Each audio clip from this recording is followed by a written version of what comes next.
बच्चों, आज हम आपको इस वीडियो में समावयवता के बारे में बताएंगे, आइसोमरिज्म के बारे में बताएंगे कि ये समावयवता क्या होता है। और 10th क्लास में कम मात्रा में ये दो ही का पूछा जाता है, ब्यूटेन और पेंटेन का। तो यहाँ पे हम आपको और भी थोड़ा सा जानकारी दे देंगे और थोड़ा और भी आगे के वीडियो में हम आपको बताएंगे। लेकिन यहाँ सबसे पहले आप समझे कि समावयवता होता क्या है। तो समावयवता वैसे कार्बनिक यौगिक को कहते हैं जिसका अणुसूत्र एक ही होता है लेकिन उसकी संरचना सूत्र में फर्क होता है। तो वो समावयवता जो होता है तो उसको भी विभागों में आगे बांटा गया है, संरचनात्मक समावयवता और त्रिविमीय समावयवता। वो आगे के क्लासेस में आएगा, यहाँ नहीं है, फिर भी उसके बारे में। और संरचनात्मक समावयवता होगा, उसमें श्रृंखलन समावयवता होगा, फिर स्थान समावयवता होगा, फिर इसके बाद ज्यामितीय क्रियाशील समावयवता होगा। तो क्या होगा? श्रृंखलन, स्थान और क्रियाशील। तो हम लोगों को अभी सिर्फ श्रृंखलन के बारे में बताएंगे और आगे के वीडियो में थोड़ा सा हम बता देंगे कि आपको थोड़ा जानकारी हो कि आगे की क्लास में जाने पर सुविधा होगी। तो यहाँ सिर्फ और सिर्फ श्रृंखलन के बारे में बताएंगे।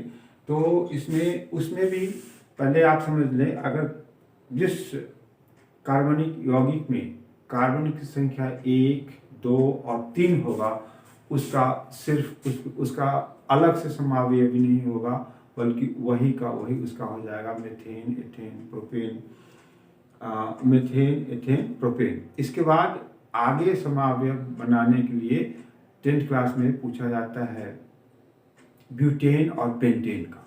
तो ब्यूटेन का जो सूत्र होगा, सूत्र आपको हम फिर बनाना सिखा देते हैं। तो CN, ये सूत्र तो होता है, ये हो गया CN+2, CN+2, ये एल्केन ग्रुप का हो गया। तो इसमें हम लोगों को ब्यूटेन निकालना है, तो C4, ये ब्यूट हो गया। तो यहाँ पे H2 × 4+2, ये हो गया C4H, 4 × 8 = 10, यह हो गया ब्यूटेन का अणुसूत्र हो गया। अब इससे हम अलग अलग प्रकार का किस प्रकार का श्रृंखला बना सकते हैं तो वो आप समझेंगे। तो इसमें हम बनाएंगे तो पहले एक सीधी श्रृंखला बना दे, ये सीधी श्रृंखला बना दिए। और इसमें चूंकि यह एल्केन ग्रुप का है इसलिए इसमें सिंगल बॉन्ड नहीं, डबल बॉन्ड नहीं होगा, सिंगल बॉन्ड से ही यह आपका पूरा हो जाएगा। तो इस प्रकार का जो हम लोगों को संरचना प्राप्त हुआ उसको हम लोग कहेंगे नॉर्मल ब्यूटेन। ये 1, 2, 3, 4 कार्बन परमाणु है, तो इसमें हम इसको कहेंगे नॉर्मल ब्यूटेन, नॉर्मल ब्यूटेन।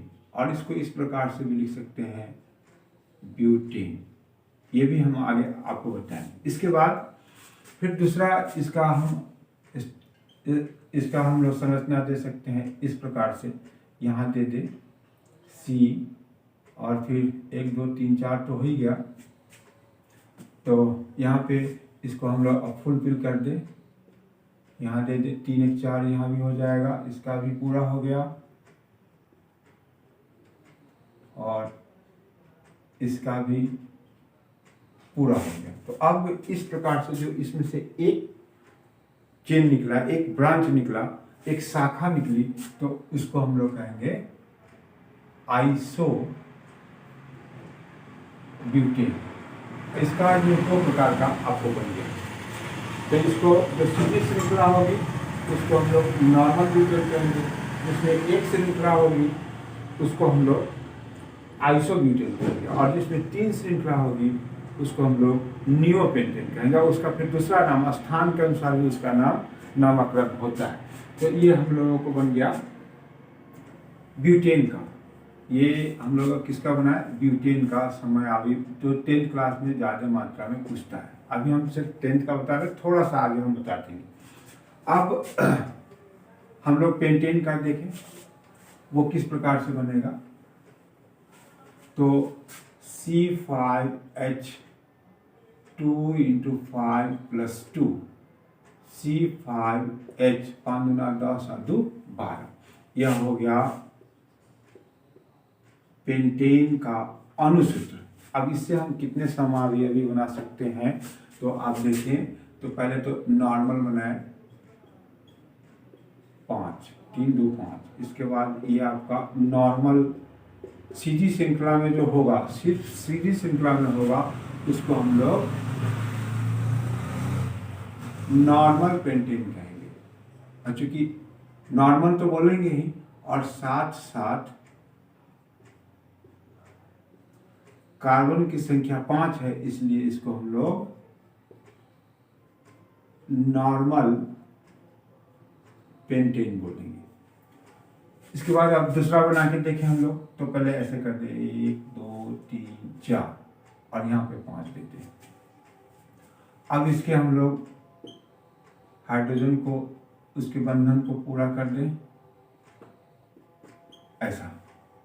तो यहां जो आया,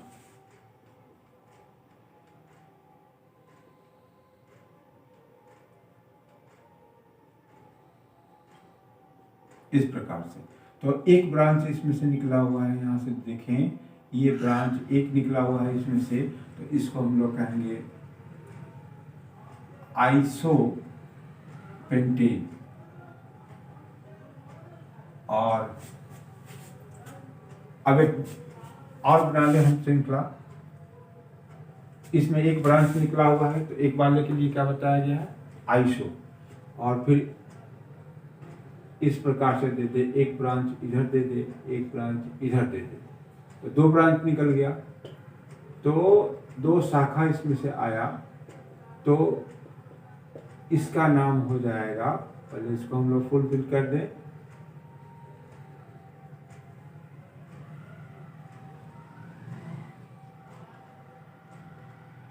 ये हो गया नियो पेंटेन, नियो पेंटेन।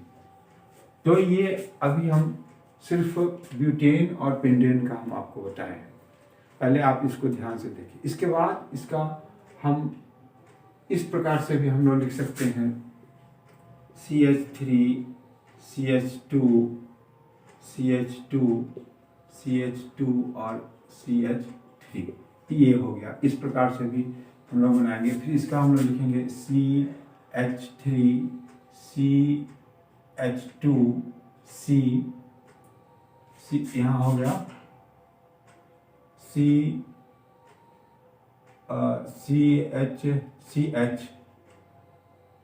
और इसमें से इधर आ गया तो CH3 और इधर हो जाएगा CH3। इस प्रकार से भी एक शाखा बनेगा।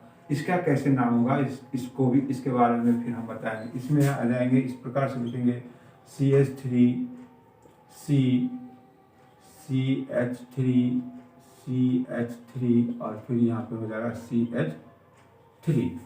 इसका क्या नाम होगा, तो अभी हम लोग इस प्रकार, अभी आपको मैट्रिक में 10th क्लास में सिर्फ इसी के बारे में पूछेगा, normal pentane, iso pentane, neo pentane. Normal butane, iso butane और नियो उसमें नहीं होगा। तो इस प्रकार से आप देखें, तो जिसमें अब इसके अनेक हो जाते हैं, करोड़ों बनता है। जैसे 4 कार्बन परमाणु है तो उसका 2 समावयवी होगा, समावयवी। और अगर 5 है तो उसका 3 समावयवी बनेगा। जैसे अभी देखिए 5 है, कार्बन परमाणु की संख्या कितना है, 5 है, तो उसके लिए 3 समावयवी, ये तो अभी देख लीजिए। इसके बाद अगर 6 होगा, कार्बन परमाणु की संख्या 6 होगा, तो उसके लिए 5 समावयवी बनेगा। कार्बन परमाणु की संख्या अगर 7 है तो उसके लिए हम लोगों को कितना बनेगा, 9 समावयवी बनेगा, समावयवी। और फिर 9 हो गया, 7 वाले के लिए 9 हो गया, और 8 वाले के लिए देखें, कार्बन परमाणु की संख्या अगर 8 है तो उसके लिए हम लोगों को 18 समावयवी तैयार होगा। फिर कार्बन परमाणु की संख्या अगर 9 है तो इसमें आपको 35 समावयवी इसका बनेगा, और ये 10 अगर है तो ये इसका समावयवी कितना बनेगा 75 समावयवी। और फिर अगर 40 है, इस प्रकार से बढ़ता चला जाएगा। 20 दे दें, 20 है तो इसका हो जाएगा कितना 336 समावयवी बनेगा। और अगर 40 है तो अब देख लें यहाँ पे ये कितना बनेगा करोड़ों समावयवी।